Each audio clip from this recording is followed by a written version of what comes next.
من عبد الحليم حافظ لعادل إمام في لحظة تشوفوا كده أو تشوفوا كده ما تعرفش تفرقوا عن الفنان الحقيقي.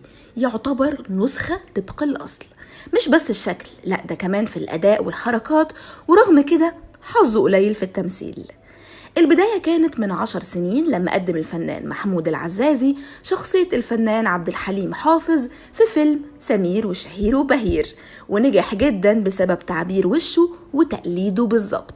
وقال وقتها انه بفضل ربنا انه عمل شخصية عبد الحليم حافظ مع انه كان في سن 24، وهو مثل العندليب في آخر حياته، لكن فضل يبحث ويشتغل لغاية ما عاش حالة العندليب بالظبط.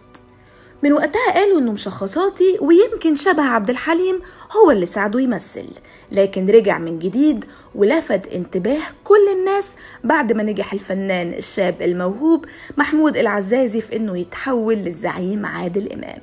الناس قالوا له بجد برافو عليه، لأنه فعلا قدر يقلد حركات الزعيم بشكل جامد جدا، وكمان تعبير وشه وإفهاته بكل دقة. في الفيديو العزازي عمل تقليد لطريقة مشي الزعيم وتعبير وشه وضحكته وابتسامته ونظراته، وخلانا نشوفه كأنه الزعيم نفسه، وما يكونش بس عمل تقليد، لكن برضه زي ما نشوفه على المسرح وفي الأفلام عمله باحترافية كبيرة جدا.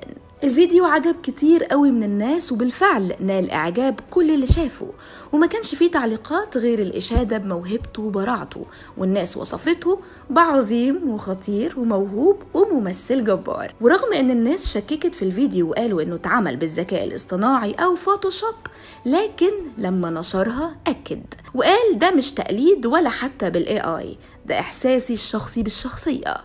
ونشر الفيديو ده على حساباته على السوشيال ميديا، والفيديو ده كان جزء من كواليس مشاركته في عرض مسرحي استعراضي غنائي اسمه نوستالجيا 80-90. في العرض عمل شخصيتين للزعيم عادل إمام من فيلم شمس الزناتي ومسرحية الواد سيد الشغال، وهو بيشير على السوشيال ميديا اتأثر بالزعيم جدا، لأنه زي ما قال جزء من الروح المصرية الأصيلة.